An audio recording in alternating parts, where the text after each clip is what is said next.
Working with jam tracks, here's a simple topic. I want to just explain how I recommend to students that I work with the different ways you can use a jam track, and specifically scale work. Scale work can be quite boring, tedious, if you don't apply it musically. And so I want to talk about a way that you can think about using a jam track musically with scales. And maybe we could start by just talking about volume levels in general with the tracks, because I noticed something really interesting that often students will send me a sample of what they're doing, and I can tell that the track is pretty low, at least in the recording, and that the harmonica is way on top. And I want to share an observation about that, which is the following. If your track that you're working with to jam like I'm doing here or to practice with is not at the exact level, the appropriate level, if it's too quiet, for example, what happens is you're getting more of you and less of the track, so you can't be influenced by the track to react to it musically. For example, if I had it, set down here, you can hear it, but as soon as I start to play, I can't really tell where the chord changes are. I can't hear the nuance of what's happening.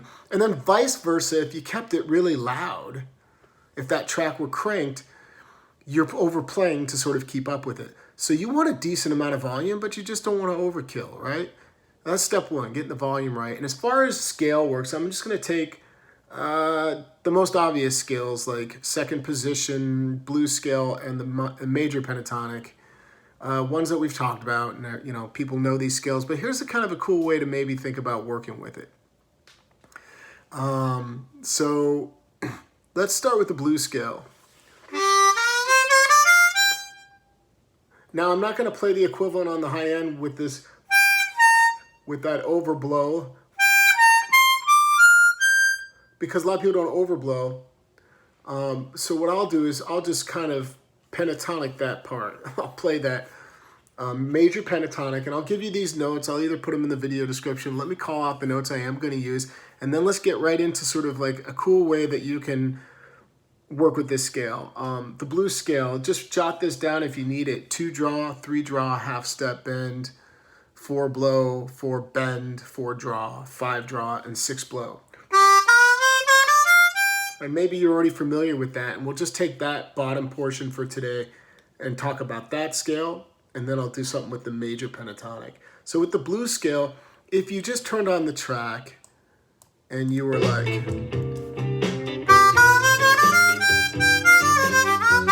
that could be an exploration of trying to improvise in order. There's so many ways, so let's start with that. Improvising in order of the scale notes.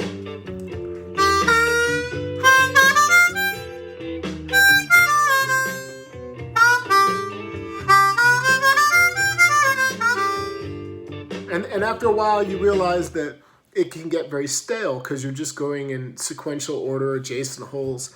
So then what you want to do is the following. I recommend that you work the scale halfway up and halfway down. Let me show you what I mean. Once we get to the 4 draw, I'm going to reverse the notes and go back down.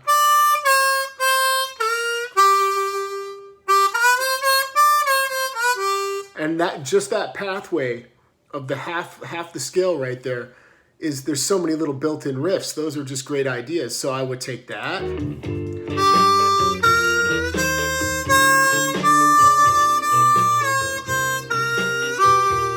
I can play with these notes any way I want. I can speed it up, or I can hold notes. That could be an experiment. So that's the first experiment. In fact, you could start by holding equal distance, equal measure of timing, like 2 beats per note.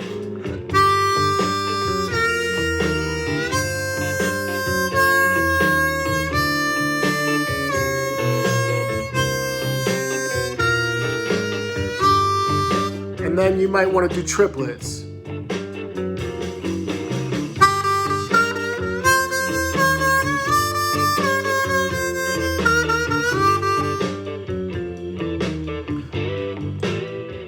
So you get the idea. You do the same from 6 blow. Those notes are 6 blow, 5 draw, 4 bend, 4 blow, then reverse. 4 blow, 4 bend, 4 draw, 5 draw, 6 blow. We're just taking the blues scale if you're joining, and on a C harmonica, we're just chopping it in half. And then, so let's say you do that for a while and you experiment with different timings. And then here's where the real fun comes in. Go back to the original scale, the whole scale.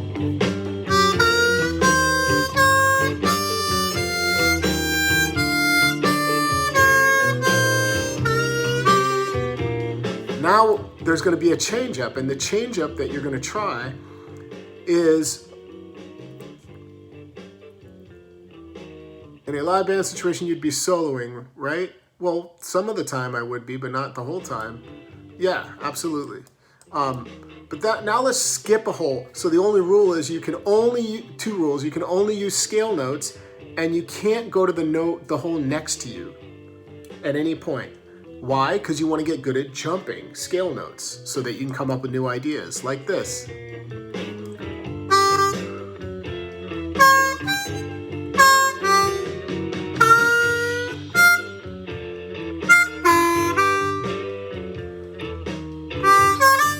I can bring in a couple together, but I need to jump at least somewhere in the phrase.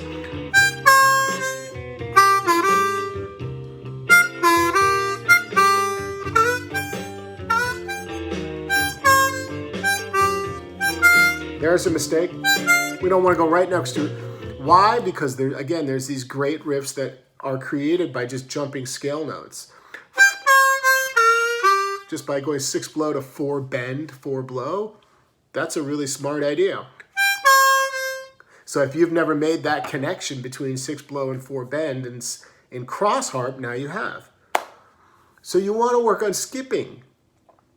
Then you could extend this even further and say, well, I still want to stick with the blues scale, but what else can I get out of this? Now you want to work on phrasing. Let's say the angle is I got to get into phrasing here. I want to work on phrasing, which is the regrouping of my notes, the way in which I'm rolling out my phrase, my riffs and stuff. So you might have to work on grouping together scale notes.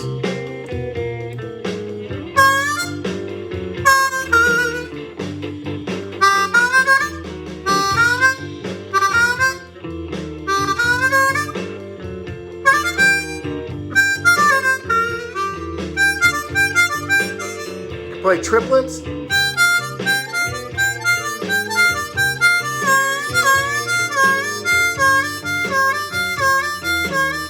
Still scale notes.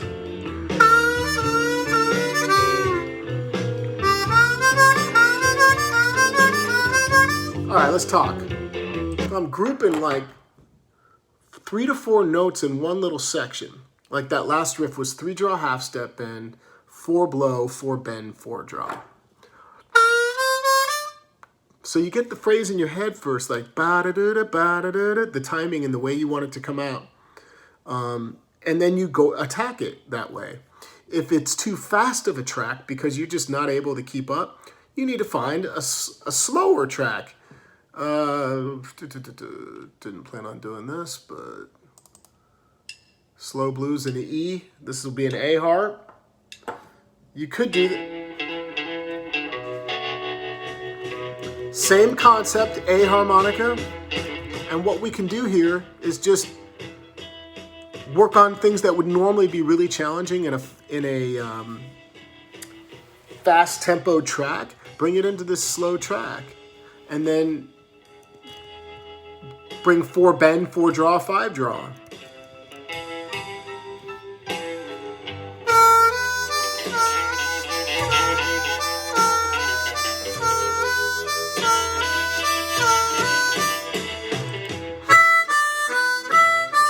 Six blow, 5 draw, 4 draw.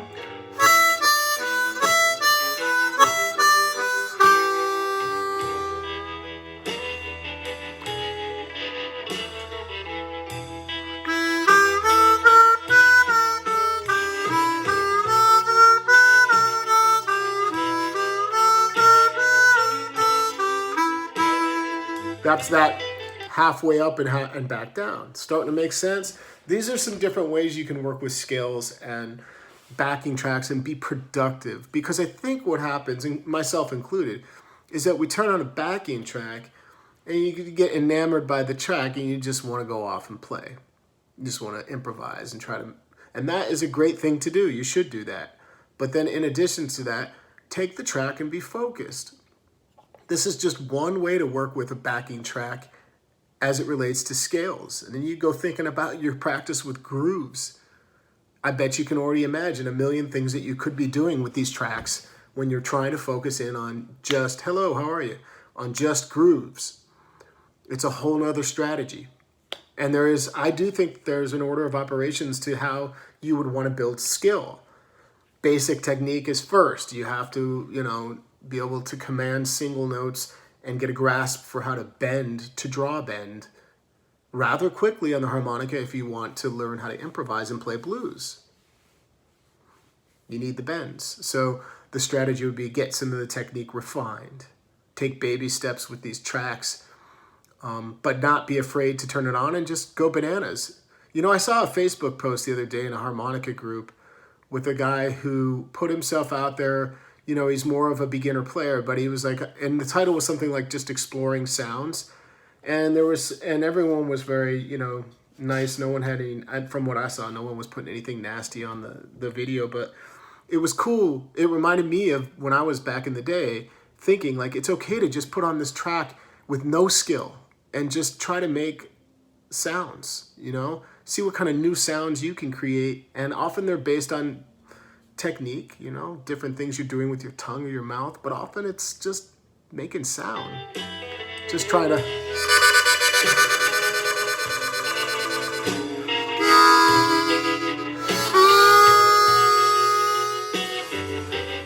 so take this stuff with the major pentatonic scale and do the same thing we just outlined, so your scale notes now become 3 draw, 2 draw, 3 draw, full step bend, 3 draw, 4 draw, 5 blow, 6 blow.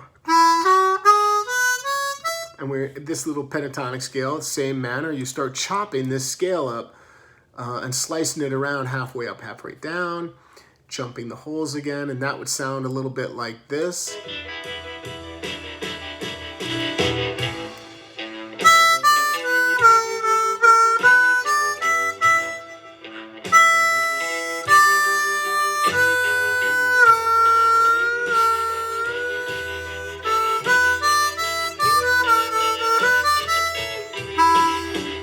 Oh, I'm playing the blues scale. Whoops, default mode, my bad. Skip what I just did. Here's the pentatonic scale.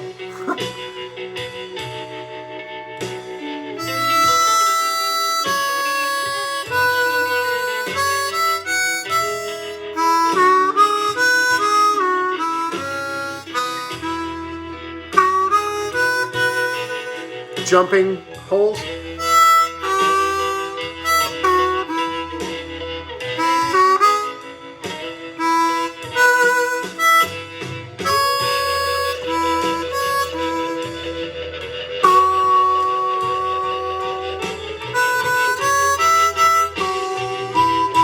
However, a nice little self-discovery is happening to me as I'm doing this. In the major pentatonic scale, it's not as conducive to this jumping method like I described in the blues scale, where you go from like 6 blow in the blues scale to 6 bend.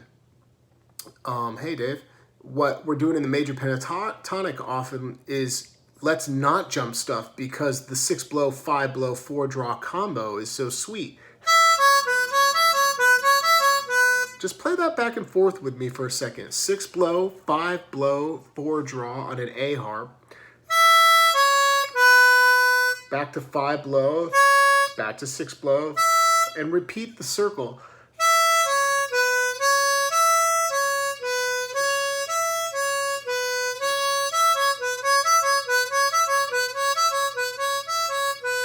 And then go down here on the bottom. I'm playing 3 draw, again, major pentatonic, 2 draw, 3 draw full step bend, 3 draw, and 4 draw. Then backwards.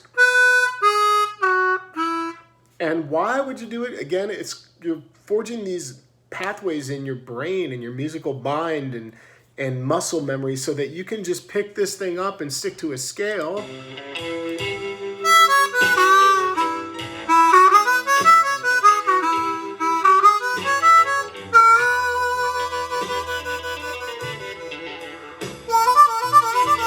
Blues scale.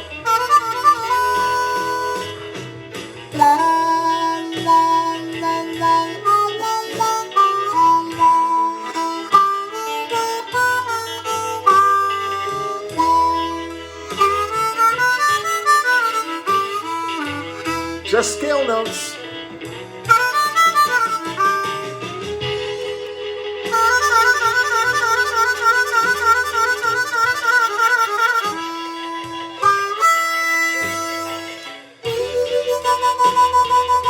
Okay, then the final step here, and then I'm going to call it a day for the video, but check it out. The final step of what we're talking about, let's review.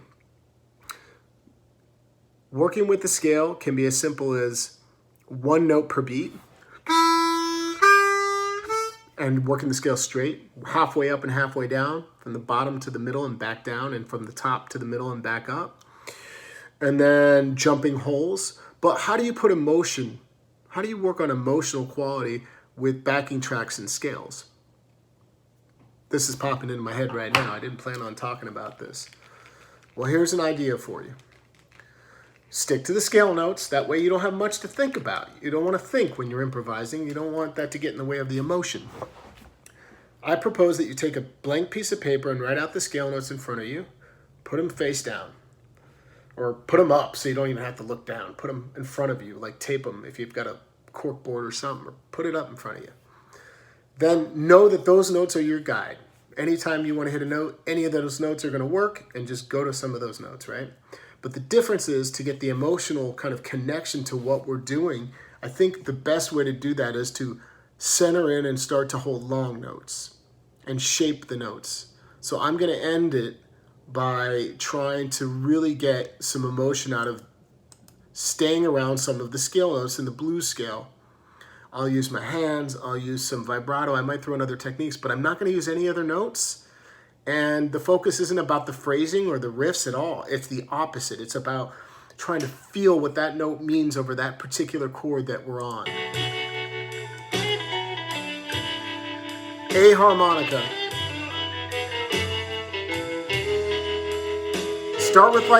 Start with something that's going to make you feel it, like a 4 bend.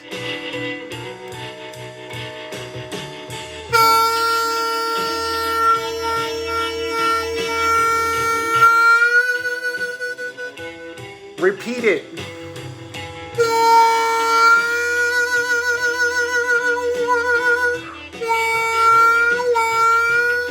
Slow release it.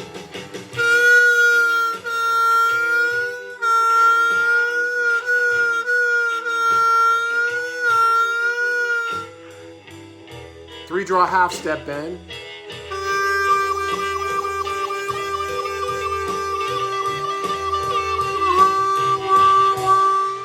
Six blow.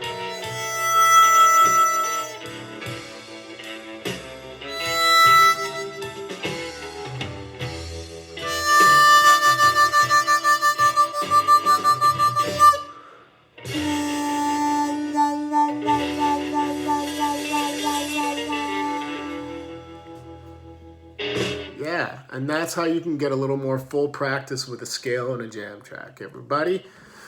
Thanks for the tip, whoever sent that. Am I allowed to click on that? How do I click on that? Thanks, Jawan. Appreciate it, man. Thank you. So if you were to, and here's one more final thought. I say that a lot, but really I think this will wrap the whole thing together. Scales are one of those things that are like the answers in the back of the book. And what I mean is that when I was younger, like the math books had all the odd answers in the back. I never understood that. And so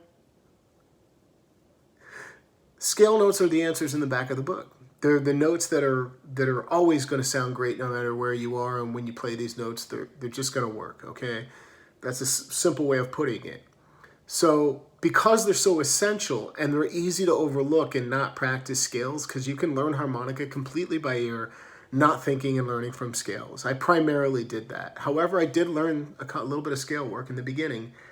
And I found that the scale notes did one big thing for me when I worked them from different angles, and that was it made me more confident when I went to go play with other people, because I felt like I had, if nothing else, I didn't have a strategy for how to play or what I was going to play or any of that, but I knew that I had notes that I could connect with that would allow me to funnel all of my energy and emotion, which I had a lot of early on, like too much emotion. Over emotion can be a problem too, because then it can trip up your technique. Maybe we would talk about that for just a minute. So it became this sort of like guide for me. Like I could just go to these notes and just hang on a note for a minute and see, let's see what's happening with that. You know what I mean? Let's have a moment with these notes. The overuse of emotion or the, so like there's this fine point. I'll describe it like this. You want your emotion to be as heightened as it can be, but you want to slow release it when you play. And the slow release allows you to control technique and shape that emotion. And if you didn't slow release all that, you would get the really quick heart rate, the jitters, the nerve energy and all that kind of stuff. You would get technique that just came out where you overbent or underbent or where just things. So how do I stay even when I'm playing like this, but yet pour all the emotion into it? It's a slow release. When I hear a track like a slow blues is a perfect example. My whole goal is to try to make myself directly as connected emotionally with it so that you, the listener, hear it and go, damn, I feel that. And sometimes that means one big thing, and that's slowing down like we did today and just having a moment with a note. Look how long I spent on that 4 draw. That's right, controlling the breath slowly, releasing it evenly, keeping the breath even, that's the word. When you blow up a balloon, I said this the other day, but not on a YouTube video, and it gets to the point where you have resistance from the air in the balloon pushing back, and your cheeks go out, that is exactly where you want to live in the world of drawing in and breathing out on the harmonica. Use that as a reference for how much air to use. The volume and the emotion I'm getting is not coming from pushing more air, it's coming from the opposite, controlling and regulating the airflow. Right on. Hey, that's cool. Yeah, the scale work will treat you well. So emotional practice with scale work is totally doable. You heard me demo it. I'm going to leave you with a little bit of this, and then I've got a lot of work to do to prep for Saturday's class, the Taj Mahal class I'm offering up. Here we go.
Thanks for hanging out today.